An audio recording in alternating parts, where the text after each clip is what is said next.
Hey all சிங்கூஸ் எல்லோரும் எப்படி இருக்கீங்க? Hope all R well and good.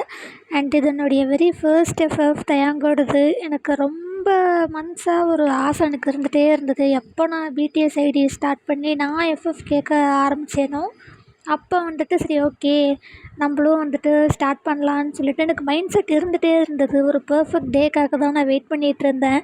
So okay John 26 அன்றைக்கி ரிலீஸ் பண்ணலான்னு சொல்லிட்டு என்னுடைய ஃபர்ஸ்ட் எஃப்எஃப் இன்றைக்கி நான் ரிலீஸ் பண்ணுறேன். எல்லாேருக்கும் happy republic day and thank you so much. என்னுடைய ஃபர்ஸ்ட் ஒன் ஷாட்டுக்கு நல்லாவே சப்போர்ட் கொடுத்துருந்தீங்க. நான் இந்தளவுக்கு ரீச் ஆகும்னு நான் எக்ஸ்பெக்டே பண்ணலை. இத்தனைக்கும் காப்பிரைட்ஸ் இஷ்யூ வேறு வந்திருந்தது. அது நான் சொல்லலை அப்புறமான அப்டேட்டில். ஸோ அதால் நான் இந்த எஃப்எஃப்பில் வந்துட்டு நான் எந்த ஒரு மியூசிக்கும் நான் ஆட் பண்ணியிருக்க மாட்டேன். பிகாஸ் காப்பிரைட்ஸ் இஷ்யூஸ் வருது. அதனால் அதை நான் என்ன மாதிரி பண்ணி பார்த்து காப்பிரைட்ஸ் வராமல் மியூசிக்ஸ்லாம் நான் பார்த்து கொஞ்சம் எடுத்து வச்சுட்டு நெக்ஸ்ட் எபிசோட்லேருந்து நான் கண்டிப்பாக மியூசிக் ஆட் பண்ணி நான் போடுறேன்டா. ஓகேங்களா? ஸோ ரொம்ப பேசிட்டேன்னு நினைக்கிறேன். இப்போ நம்ம எஃப்எஃப்குள்ளே போகலாம். ஒன் ஷாட்டில் இருந்த வாய்ஸ் இந்த எஃப்எஃப்பில் இல்லையேக்கா அப்படின்னு சொல்லிட்டு ஒரு சில பேர் வந்துட்டு மைண்ட் செட் உங்களுக்கு வருது, ஃபீல் ஆகுது, வாய்ஸில் ஒரு சேஞ்ச் இருக்கிற மாதிரி அப்படின்னா கொஞ்சம் அட்ஜஸ்ட் பண்ணிக்கோங்க. ஏன்னா எனக்கு கொஞ்சம் உடம்பு சரியில்லை, கொஞ்சம் ஃபீவர் காஃபோடைய தான் வந்துட்டு நான் ரெக்கார்டிங்கில் நான் உட்காந்தேன். ஏன்னா நான் சொல்லிட்டேன் 26 அன்றைக்கி பண்ணுறேன் அப்படின்ட்டு. சொல்லிவிட்டு அப்லோட் பண்ணாமல் இருந்தால் எனக்கே ஒரு மாதிரியாக இருக்கும். ஸோ அதனால தான் நான் வந்துட்டேன். ஸோ வாய்ஸ் வந்துட்டு கொஞ்சம் ஒரு மாதிரி சரியில்லை அப்படின்னா இந்த எஃப்எஃப்பில் மட்டும் கொஞ்சம் அட்ஜஸ்ட் பண்ணிக்கோங்கடா. ஓகேங்களா? அண்டு இன்னொன்றுமே நான் சொல்லணுன்னு வந்தேன். பேக்ரவுண்ட் நாய்ஸ் ஏதாச்சும் உங்களுக்கு இதுவாகுது அப்படின்னா கொஞ்சம் அட்ஜஸ்ட் பண்ணிக்கோங்க. ஏன்னா ஹாலில் அம்மா உட்காந்து சீரியல் பார்த்துட்ருக்காங்க. நான் ரூமில் தான் ரெக்கார்ட் பண்ணுறேன். இத்தனைக்கும் ஃபேன் போட்டு தான் ரெக்கார்ட் பண்ணுறேன். அதையும் தாண்டி உங்களுக்கு சவுண்ட் எதுவும் கேட்குது அப்படின்னா இந்த எஃப்எஃப்பில் மட்டும் கொஞ்சம் அட்ஜஸ்ட் பண்ணிக்கோங்கடா. நெக்ஸ்ட் எபிசோட்லேருந்து நான் பார்த்து ரெக்கார்டிங் பண்ணுறேன். ஓகேங்களா? அண்ட் நான் போலில் நான் கேட்டிருந்தேன் வாட்ஸ்அப் சேனலில். லைக் இந்த எஃப்எஃப்பில் வந்துட்டு ஒய்ன்னு மென்ஷன் பண்ணலாமா இல்லை ஜோன்னு மென்ஷன் பண்ணலாமான்ட்டு. ஜோனை மென்ஷன் பண்ணுங்கன்னு தான் முக்கால்வாசி பேர் சொல்லியிருந்தீங்க. ஸோ அதெல்லாம் நான் ஜோனே அதில் நான் மென்ஷன் பண்ணுறேன். இப்போ வாங்கடா எஃப்எஃப்குள்ளே போகலாம். ஜோவை பற்றி சொல்லணுன்னா அவள் ரொம்ப ஜாலி டைப். அதனாலேயே அவளுக்கு ஃப்ரெண்ட்ஸ் சர்க்கிள் அதிகம். அட் த சேம் டைம் அவள் ரொம்ப ஈஸியாக ப்ரோக் டவுன் ஆகிடுவாள். ஈஸி டைவர்ஷன் பர்சன் தான், பட் ரொம்ப டைம் எடுத்துக்கும். மியூசிக்னால் அவளுக்கு அவ்வளோ பிடிக்கும். தளபதி ஃபேன் கேர்ள். எஸ்டா, இந்த எஃப்எஃப்பில் ஜோவை நான் தமிழ் பண்ணால் தான் நான் காமிச்சிருப்பேன். அண்டு ஜோ வந்துட்டு ரொம்ப ஜாலி டைப்பாக இருக்கிறதுனாலேயே அவளுக்கு நிறையா ஒரு பேட் சர்க்கிளுமே வந்துட்டு ஒன்று க்ரியேட் ஆகிருக்கும். ஏன்னா அவள் கேர்ள்ஸ் பாய்ஸுன்னு பார்த்து பழக மாட்டாள். எல்லாருமே ஒன்று அப்படின்னால தான் பழகுவாள். இந்த டைமில் தான் அவளுக்கு யாஷின்னு சொல்லிட்டு ஒரு ஃப்ரெண்டு ஒருத்தி கிடச்சிருப்பா. யாஷி வந்துட்டு யார், ஜோ லைஃப்பில் யாஷி எப்படி என்ட்ரு ஆனா அப்படின்றத வந்துட்டு இந்த எஃப்எஃப் போக போக நீங்களே பார்த்துக்கோங்கடா. ஓகேங்களா? அண்ட் தயாங் சைடு அப்படியே வந்தால் அவர் வந்து ஒரு அடாப்டட் சைல்டு.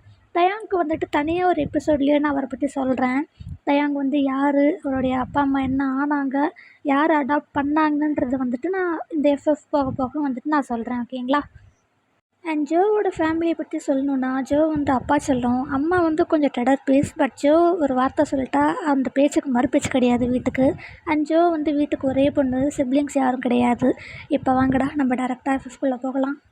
12th எக்ஸாம் முடிச்சுட்டு ரிசல்ட் அன்றைக்கி ரொம்ப டென்ஷனோட ஃபோனவே பார்த்துட்ருக்கா ஜோ. யாராவது ரிசல்ட் பார்த்து கால் பண்ணி சொல்ல மாட்டாங்களான்னு. அந்த டைமில் ஜோக்கிட்ட ஆண்ட்ராய்ட் மொபைல் கிடையாது, ஒன்லி பட்டன் ஃபோன் தான். எவ்வளோ நேரம் ஆச்சு லிங்க் ஓப்பன் ஆகி? ஒருத்தர் கூடவும் இன்னும் லிங்க் ஓப்பன் ஆகிருக்காது. பேசாமல் ஸ்கூலுக்கே போய் பார்த்துட்டு வந்துடுவோமா? ஒரு வேளை ரிசல்ட் பேஸ்ட் பண்ணலைன்னா அவ்வளோ தூரம் போய் வேஸ்ட் ஆகிடுமே. இப்போ நான் என்ன பண்ணுறது? அதான் மாமா இருக்காரு. மாமா இருக்கும்போது நான் இவ்வளோ டென்ஷன் ஆகுறேன். சரி, மாமா கால் பண்ணலாம். என்ன ஃபோன் ரிங் போய் கட் ஆகுது, எடுக்க மாட்றான். அப்போ ரிசல்ட் நான் பார்த்த மாதிரி தானா? என்னடி நீ டென்ஷன் ஆக என்னையும் டென்ஷன் ஆகுற? எல்லாரும் பார்த்துட்டு தானே இருப்பாங்க. இரு, நான் உன் மாமா கால் பண்ணுறேன். அம்மா, நான் பண்ணிட்டேம்மா. உன் தம்பிக்காரன் எடுக்க மாட்றான். உண்மையாகவே ரிசல்ட்டை தான் பார்க்குறானான்னு எனக்கு சந்தேகமாக இருக்குது. இருடி, கால் பண்ணி கேட்குறேன். ஹலோ டேய், இட்டு எங்க சம்மட்டுச்சுன்னு உட்காந்துட்ருக்காடா. சரிடா, நான் சொல்கிறேன். சரிடா, நீ பார்த்துட்டு பண்ணு. சரிடா, ஓகே. என்னம்மா, என்னாச்சு? மாமா என்ன சொன்னா? பார்த்துட்டு தான் இருந்தானா. நீ கால் பண்ண உடனே வெளில வந்துருச்சான். எகெயின் பார்த்துட்டு உனக்கு கால் பண்ணுறேன்னு சொல்கிறான். இந்த கடவுள் ஏன் என்ன மட்டும் இப்படி சோதிக்கிறாரு? ஏ மண்டையை பிச்சு பைத்தியம் ஆயிடாத ஜோ. இந்தா உன்னுடைய மார்க் ஷீட்டை நானே பிரிண்ட் அவுட் எடுத்துகிட்டு வந்துட்டேன். புடி பாரு. அப்பா அழகுப்பா, நீ கொடு. இன்னும் என்னப்பா விளையாடிட்டுருக்க நேரங்களும் தெரியாமல்? அவனுக்கு ஹார்ட் பீட் இப்போ திரும்ப ரைஸ் ஆகுது. கொடுப்பா விளையாடாமல். இரு ஜோ, ஃபர்ஸ்ட் நீ சும்மா சொல்லு, நீ எவ்வளோ மார்க் எடுத்துருப்பேன்னு நினைக்கிற? எவ்வளோவோ நான் எடுத்துகிட்டு போகிறேன். ஃபஸ்ட்டு நீ கூட எனக்கு டென்ஷனாக இருக்குது. சரி சரி ஓகே இந்தா. ஜோவும் வாங்கி பயத்தோட பார்க்குறா. ஜோ ஐஸ் ஃபுல்லாக அவ்வளோ டியர்ஸாக இருக்குது. டியர்ஸோட அம்மா அப்பாவை பார்க்குறா. உண்மையா இது நான் வாங்கின மார்க் தானா? ரெஜிஸ்டர் நம்பர் உன்னோடது தானே ஜோ? அம்மா 600+ அப்படின்னு சொல்லி ஜோ அவளுடைய மார்க் ஷீட்டை அவங்க அம்மா கிட்ட கொடுக்குறா. ஐயோ ஜோ, ஆனால் நீ இருக்கியே, ஒரு நிமிஷத்தில் எல்லாரையும் அப்படியே பயப்பட வச்சிடுறது. அதான் 600+ தானே வாங்கியிருக்கேன், சொல்கிறதுக்கு உனக்கு என்னடி வந்துச்சு? என்னது 600+ தான் வாங்கியிருக்கா, சொல்கிறதுக்கு என்ன வந்துச்சா? 600+ வாங்கியிருக்கா, இவ்வளோ பெரிய விஷயம். இரு, நான் போய் சாப்பிட்றதுக்கு ஏதாச்சும் வாங்கிட்டு வரேன் அப்படின்னு சொல்லிட்டு ஜோவுடைய அப்பா வெளில கிளம்பி போகிறாரு. அப்போ ஜோவோட அம்மா ஃபோனுக்கு ஒரு கால் வருது. அது வேறு யாரும் இல்லை, ஜோவோட மாமா தான். ஜோ உடனே அட்டன் பண்ணிட்டு, ஹலோ மாமா. ஜோ பாஸ் ஆகிட்டேடி. இன்னொரு ஆச்சரியம், நீ அடி 600க்கு மேலே எடுத்திருக்க. சந்தேகமாக இருக்கே, உங்கள் ரெஜிஸ்டர் நம்பர் உன்னோடது தானா? மாமா நீ என்ன? நானே இங்கே கன்ஃபியூஷனில் இருக்கேன். ஜோ என்ன சொன்ன கேட்கல? கன்ஃபியூஷனா? எங்கேயே அக்கா ஃபோனை கூட நான் சொல்கிறேன். ஐயோ மாமா மாமா தயவு செஞ்சு, ஏன் மாமா நீ வேறு? சரி சரி இரு, உன் பாட்டிக்கிட்ட கொடுக்குறேன், பேசு. கொடுங்கம்மா. டேய் கொடுடா ஃபோனை. எப்போ பார்த்தாலும் என் பேத்திக்கிட்ட வம்பு இழுத்துட்டு. Hello Joe. அவ்வா எப்படிவா இருக்க? ஜோ ஜோ போதும் போதும், உன் பாசமலையெல்லாம் ஓரங்கிட்டு நானாக ஃபோன் பண்ணாதான். அவ்வா நீ ஃபோன் பண்ணியா? சரிடி, என் பையன்தான் ஃபோன் பண்ணான், இல்லைன்னு சொல்லலை. அப்பப்போ அவ்வாவுக்கு வந்துட்டு வயசாகிட்டே வருதே, அப்பப்போ ஃபோன் பண்ணி என்னவா எப்படி இருக்கேன்னு கேட்போம். ஏதாவது இருக்காடி உனக்கு? இப்போ நீ என்னை திட்டுறதுக்கு தான் மாமா கிட்டேருந்து ஃபோன் வாங்கினியாவா? ஐயோ ஜோ, நான் சொல்லவே மறந்துட்டேன் பாரு. உண்மையாக சொல்லு, 600 மார்க் நீ தான் வாங்கினியா? அவ்வா எனக்கு ஒன்று புரியல, ஏன் எல்லாரும் இதே கேள்வியே கேட்குறீங்க? நீங்களும் கேட்குறத பார்த்தா உண்மையாக எனக்கே சந்தேகமாக இருக்குது. ஜோ இதை மட்டும் கத்தி சொல்லிடாத, உன் அம்மாக்காரி அப்புறம் அவ்வளோதான். ஐயோ நல்ல வேலை உன் பொண்ணு இங்கே இல்லை. சரி ஜோ, உன் அத்தைக்காரி கால் பண்ணாளா? இல்லைவா, இப்போ ஒரு கால் அவ்வா உண்மையாக சொல்கிறேன், உனக்குலாம் என்ன வாய்வா? நீ சொல்லி வாயை மூடலை, அதுக்குள்ளே எனக்கு இந்த செகண்ட் காலும் அத்தை கதை தான் பண்ணுறா. ஜோ பெரியவங்களை அப்படிலாம் பேசக்கூடாது, நீ அட்டன் பண்ணி பேசிட்டு வா, அப்புறமா நம்ம பேசலாம். எங்கேருந்து அவகிட்ட பேசிட்டு உங்ககிட்ட வர்றது? போன வை. சரி ஜோ பேசிட்டு வா அப்படின்னு சொல்லி ஜோவோட பாட்டு லைனை கட் பண்ணிடுறாங்க. இப்போ எதுக்கு எனக்கு ஃபோன் பண்ணுறாங்க? என்ன மார்க் வாங்கியிருக்கேன் என்ன ஏதுன்னு கேட்டுட்டு எல்லாருக்கிட்டேயும் போய் புரளி பேசுகிறதே ஒரு வேலை, இதுவே ஒரு பொழப்பாக வச்சிட்ருக்காங்க. போன வருஷம் என் தங்கச்சி வாங்கின மார்க்கை பற்றி என்னென்ன பேசுனாங்க. இத்தனைக்கும் அவன் நல்ல மார்க் தான் வாங்கினான், அதுக்கு எப்படின்னா 600 தான் வாங்கியிருக்கேன், அவ்வளோதான் அதை வச்சு செய்ய போகிறாங்க. சரி பேசுவோம், பேசலைன்னா அதுக்கு வர திட்டுவாங்க. ஹலோ அத்தை. ஜோ மார்க் பார்த்தியா ஜோ? மற்ற நாள்லாம் கால் பண்ணி ஒரு வார்த்தை எப்படி இருக்கேன்னு கேட்குறது கிடையாது, ரிசல்ட் டேட்லாம் எப்படி தானோ ஞாபகம் வச்சுட்டு கால் பண்ணி. ஜோ என்னாச்சு? அத்தை இருக்கத்த, ரிசல்ட் பார்த்தாச்சு. அப்பா கொஞ்ச நேரத்துக்கு முன்னாடி தான் நெச்சன்ட்ரில் இருந்து பிரிண்ட் அவுட் எடுத்துகிட்டு வந்தார் அத்தை. என்ன ஜோ அப்படியே நிறுத்திட்டேன்? எவ்வளோ மார்க்கு அதை மட்டும் சொல்லவே மாட்டேற? 600+ அத்தை. ஓ ஜோ பரவாயில்லையே, என்ன ஒரு இது, நான் கூட சரி நீ 300 அந்த மாதிரி தான் வாங்குவேன்னு நினச்சேன், 600+ வாங்கியிருக்கியே, பரவாயில்லையே ஜோ. ஐயோ வாயப்பாரு, ஏதோ எங்கள் காசு கட்டி படிக்க வச்ச மாதிரி. என்னெல்லாம் நான் பார்க்க வேண்டியது இருக்கும் எனக்கு தெரியல. ஜோ இருக்கியா? அத்தை இருக்கு அத்தை. சரி ஜோ, நீ அம்மா அப்பாவெல்லாம் கேட்டதா சொல்லு, நான் உனக்கு அப்புறமா பண்ணுறேன். சித்தடி. சரி அத்தை, பாய் அத்தை. யார் ஜோ ஃபோனில்? வேறு யாரும்மா, எல்லாம் ஷார்ட்டு தான். சரி விடு ஜோ. என்னம்மா விடுன்னு சொல்கிற?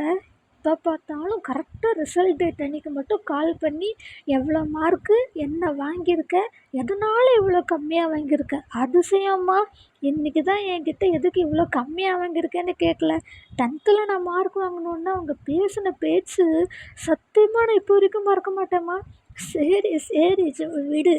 அவங்க தான் அப்படின்னு தெரிஞ்சு போச்சுல்ல, அதுக்கப்புறமா அவங்கள பற்றி பேசிட்டு யூஸ் இல்லை, விடு விடு அப்படின்னு ஜோவும் ஜோவோட அம்மாவும் பேசிகிட்ருக்காங்க. அப்போ ஜோவோட அப்பாவும் ஸ்நாக்ஸ்லாம் வாங்கிட்டு வந்திருப்பாரு. ஜோவும் டிவி பார்த்துட்டு ஸ்நாக்ஸ் சாப்பிட்டுட்ருக்கா.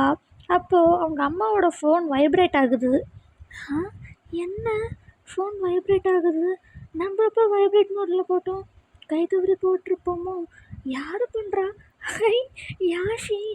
எப்போ கால் பண்ணால் எப்போ பண்ணுறா பாரு, இருக்கவளுக்கு. ஹலோ யாஷி, என்னடி மார்னிங் கால் பண்ணால் ஈவினிங் கால் பண்ணுற?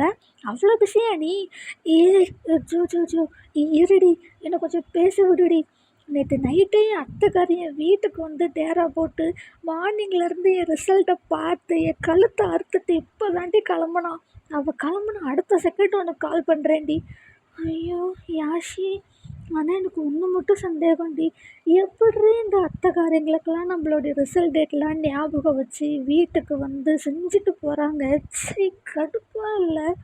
ஐயோ ஜோ, நீ வேறு செம்ம தலைவலியாக இருக்குது எனக்கு. அதுலேருந்து வெளில வரலான்னு தான் நான் உனக்கு கால் பண்ணேன். சரி யாஷி விடு. ரிசல்ட் என்னாச்சு? எல்லாம் ஓகே தானே? எல்லாம் ஓகே தான்டி. ஆமாம், நான் ஒரு ரிசல்ட்டும் பார்த்தேன். நீ எக்ஸ்பெக்ட் பண்ணதை விட 200 மார்க்ஸ் எக்ஸ்ட்ராவாக வாங்கியிருக்கேச்சோ. செம்ம தான், என்ஜாய் தான். ஏ யாஷி, நீ வேறு ஏண்டி? நானே இப்போ வரைக்கும் ஆச்சரியத்தோடு பார்த்துட்ருக்கேன், இது நான் எடுத்த மார்க் தானா அப்படின்னு. பட்டு பரவாயில்ல, என் சொந்தக்காரங்க யாரெல்லாம் இவெல்லாம் தேராத கேஸு, இவன் எங்கே பாஸ் ஆக போகிறான்னு சொன்னவங்க எல்லாரும் மூஞ்சிலும் நான் கரையை பூசிட்டேன்னு நினைக்கும்போது ஐயோ யாஷி, எனக்கு சும்மா குழுன்னு இருக்கே. சரிடி சரி ஜோ, எனக்கு உன்னுடைய இதெல்லாம் புரியுது. ஆனால் என்ன ஆனால் இல்லை ஜோ, ஒரு பிளானிங் ஒன்று போட்டுருக்கோம். என்ன பிளானிங்கு? இல்லை எனக்கு புரியல ஜோ. இல்லை ஜோ, நாளைக்கு வந்துட்டு ஒரு மீட்டப் பிளானிங் மாதிரி ஒன்று யோசித்தேன். மீட்டப் பிளானிங்கா? யாரெல்லாம் வரா? வேறு யார்? நீ, நான், டெய்ஸி, தாரா. பா, கொஞ்சம் தெளிவாக சொல்ல மாட்டியா? நான் கூட பயந்துட்டேன். ஏய் என்ன இதில் பயப்படுறதுக்கு என்ன இருக்குது? நீ வேறு அந்த 2 குட்டிச்சாத்தாங்களை கூப்பிட்ருவியோன்னு நான் நினச்சேன். நல்ல வேளை அவங்க அந்த லிஸ்ட்டில் இல்லை. ஜோ, அவங்கள தான் நம்ம எப்போவோ ஓரங்கட்டி வச்சாச்சுல, அப்புறம் எதுக்கு நீ அவங்கள பற்றி ஞாபகப்படுத்துகிற? இல்லை யாஷி, அவங்கள நினச்சாலே. சரி சரி ஜோ விடு, இப்போ எதுக்கு அவங்கள பற்றி? சரி ஜோ, டுமாரோ ஈவினிங் நம்ம மாலில் மீட் பண்ணுறோம், ஓகேவா? மார்னிங் வச்சும் பரவாயில்ல, ஈவினிங் எப்படிடி? டைமே பத்தாது. ஜோ, ஈவினிங் மீன்ஸ் ஒரு 5க்கு இல்லடி, லைக் ஒரு 2 PM அந்த மாதிரி கிட்ட கிளம்புற மாதிரி. யாஷி சொன்னால் கேளு, மார்னிங் 10க்குலாம் கிளம்பிடலாம். தாரா சும்மாவே வரமாட்டா. இதில் ஈவினிங்னு சுட்டால் ஒரு பருப்பும் வேகாது. சொன்னால் கேளு. இல்லடி, டுமாரோ மார்னிங் வெளில போக வேண்டிய வேலை இருக்காதான்.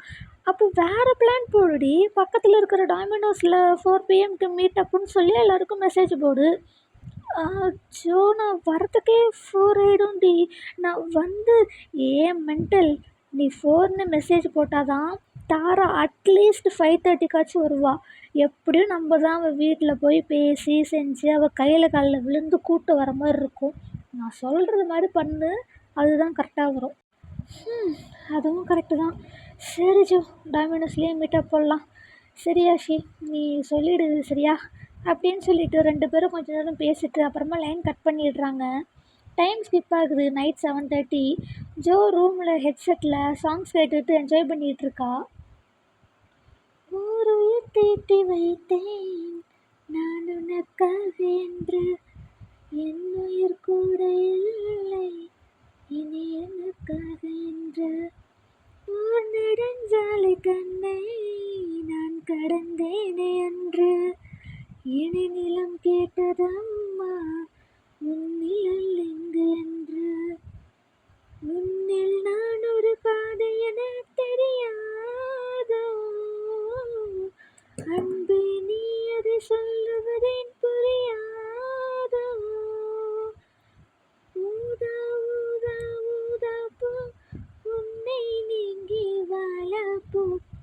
ஜோ, எனக்கு கொஞ்சம் ஹெல்ப் பண்ணு. ஜோ, கிச்சனுக்கு கொஞ்சம் வாயேன். என்ன பண்ணிகிட்ருக்கா இவ?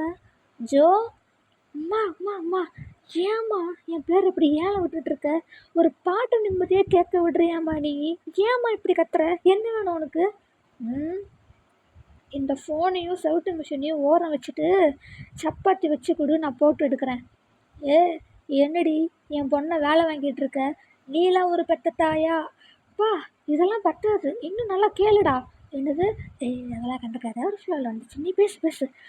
உன் பொண்ணுக்கு வக்காலத்தை வாங்குற? நீங்கள் 2 பேரும் வேலை பாருங்கள், நான் போய் ரெஸ்ட் எடுக்கிறேன் அப்படின்னு சொல்லிட்டு ஜோவோட அம்மா கிளம்புறாங்க. அப்போ ஜோவும் அவங்க அப்பாவும், அம்மா அம்மா அம்மா இருமா இருமா, இவன் கிடக்குறான் பைத்தியக்காரன், நீ இருமா. அடி பாவி, இப்படி காலை வாரி விட்டியேடி. நீலாம் என்னோட பொண்ணா? யார் யாரோ மகளென்று ஏமாந்த நெஞ்சம் ஒன்று. சி போ, போடா, நீ யாருன்னே எனக்கு தெரியாது. அம்மா நீ வாம்மா, நான் உனக்கு சப்பாத்தி வச்சு கொடுக்குறேன், நீ போட்டு எடு. நல்ல மகள், நல்ல பொண்டாட்டி, 2 பேரும் தனியாக மாட்டுவீங்களே, அப்போ நான் உங்களை பார்த்துக்குறேன். அப்போ பார்த்துக்கிட்டாடா, இப்போ நீ கிளம்பு கிளம்பு கிளம்பு போ போ போ அப்படின்னு ஜோ சொன்னதும் ஜோவோட அப்பாவும் கிளம்பி ஹாலுக்கு போயிடுறாங்க. ஜோவோட அப்பா ஹாலில் உட்காந்து டிவி பார்த்துட்ருக்காங்க. கொஞ்ச நேரத்தில் ஜோவும் ஜோவோட அம்மாவும் சப்பாத்தி தால்லாம் செஞ்சு எல்லாம் ரெடியாக டைனிங் டேபிள் எடுத்துகிட்டு வந்து வைக்கிறாங்க. சாப்பிட்டுட்டு இருக்கும்போது அப்போ ஜோ சொல்கிறா, டுமாரோ டொமினோஸில் ஈவினிங் 5க்கு நான், யாஷி, தாரா, டெய்ஸி மீட் பண்ணலான்னு இருக்கோம்ப்பா. நீயும் யாஷியும் சேர்ந்து எங்கே வேணாலும் போங்க, இந்த தாரா டெய்ஸிலாம் எதுக்கு? பா, எல்லோரும் கொஞ்ச நாள் தான்ப்பா, அதுக்கப்புறம் யாரும் இருக்க மாட்டாங்க.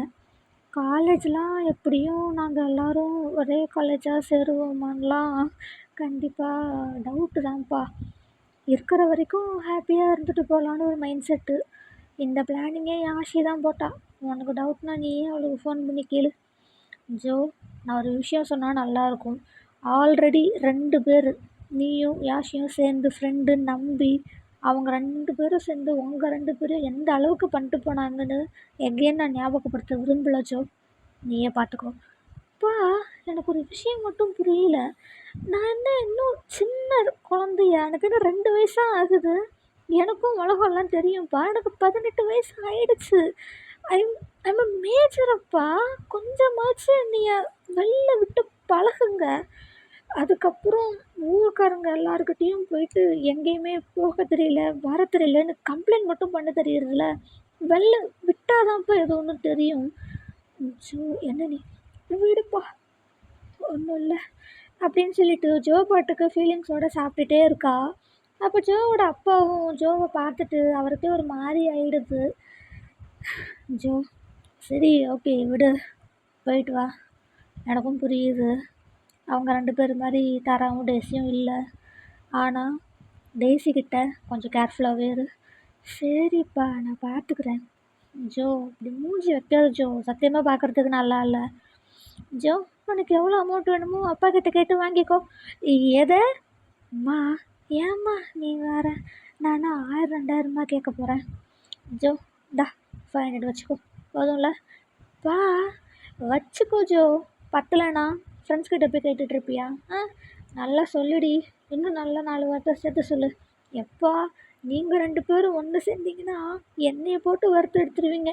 இந்த வம்புக்கு நான் வரல, நீங்கள் 2 பேரே சண்டை போட்டு சாகுங்க. நான் கிளம்புறேன், பை பை. ஜோ, இப்படிலாம் நீ அம்மா கிட்ட தனியாக மாட்டி விட்டு போகக்கூடாதுடி. நான் ஒன்றும் சாப்பிட்டு முடிக்கல ஜோ, எப்போதுமே நான் சாப்பிட்டு முடிக்கிற வரைக்கும் என் கூட தானே இருப்பேன். பாய்ப்பா, நீங்களே அம்மா கூட என்ஜாய் பண்ணுங்க, அம்மா பாய் அப்படின்னு சொல்லிட்டு ஜோ பாட்டுக்கு ரூமுக்கு போயிடுறா. ஜோக்கு அவ்வளோ ஹாப்பியாக இருக்குது. ஏன்னா ஜோ எக்ஸ்பெக்டே பண்ணியிருக்க மாட்டா 600+ மார்க் வரும் அப்படின்னு. And at the same time வீட்லேயே ஃபர்ஸ்ட் டைம் கேட்ட உடனேவே வெளில போகிறதுக்கு பெர்மிஷன் கொடுத்ததும் இன்றைக்கி தான். இதாலேயே ஜோக்கு அவ்வளோ ஹாப்பினஸ்ஸாக இருக்குது. ரொம்ப நாள் கழித்து நிம்மதியாக தூக்கம் வர மாதிரி ஒரு ஃபீல். பெட்டில் படுக்கிறா ஜோ. ஓகே ஃபேமிலிஸ், இதோட இந்த எபிசோடு நான் கம்ப்ளீட் பண்ணிக்கிறேன். நெக்ஸ்ட் எபிசோடு 1 வீக்குள்ளே நான் போடுறதுக்கு ட்ரை பண்ணுறேன். அண்ட் நான் சொன்ன மாதிரி இது வந்துட்டு என்னுடைய ஃபர்ஸ்ட் எஃப்எஃப் அண்ட் 1 ஷாட்டில் இருந்த மாதிரி என் வாய்ஸ் இல்லைன்ற மாதிரி ஃபீல் பண்ணிங்கன்னா இந்த எஃப்எஃப்பில் மட்டும் கொஞ்சம் அட்ஜஸ்ட் பண்ணிக்கோங்கடா, ஓகேங்களா? ஸ்டார்டிங்கை நான் சொன்ன மாதிரி தான். அண்ட் இந்த ஸ்டோரி வந்துட்டு உங்களுக்கு பிடிச்சிருக்கா அப்படின்னு சொல்லிட்டு எனக்கு நீங்கள் கமெண்ட்டில் சொல்லுங்கள். அண்ட் நான் ஒன்றே ஒன்று மட்டும் சொல்லிக்கிறேன். இது வந்து நான் அப்டேட் கொடுக்கும்போது நான் சொல்லியிருப்பேன். பட் சரி ஓகே எஃப்எஃப்லேயே வந்துட்டு நம்ம எண்டிங்கில் சொல்லலான்னு தான் நான் சொல்லாமலாம் இருந்தேன் இவ்வளோ நாள். ஸோ இது என்னன்னா, இது வந்துட்டு ஒரு ரியல் லைஃப்பில் நடந்த ஒரு இன்சிடெண்ட் தான் நான் வந்துட்டு இது எஃப்எஃப்பாக நான் போடுறேன்.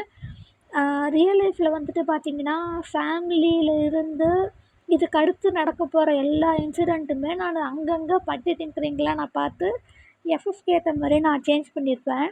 ஏன்னா ரியல் லைஃப்பில் வந்துட்டு அப்பா ட்ரங்கராக இருந்திருப்பாரு. ஸோ அதே மாதிரியே நான் அதில் வச்சேன் அப்படின்னா நல்லா இருக்காது. ஸோ எஃப்எஃப்க்கு ஏற்ற மாதிரி வந்துட்டு நான் ஸ்டோரி லைன்லாம் நான் எடுத்துகிட்டு வந்திருக்கேன். ஸோ அதனால் பார்த்துட்டு எப்படி இருக்குன்னு எனக்கு நீங்கள் சொல்லுங்கடா, ஓகேங்களா? ஓகே சிங்கூஸ், நெக்ஸ்ட் எஃப்எஃப்ல நம்ம மீட் பண்ணலாம். Bye bye, take care, love you all, சராங்கே.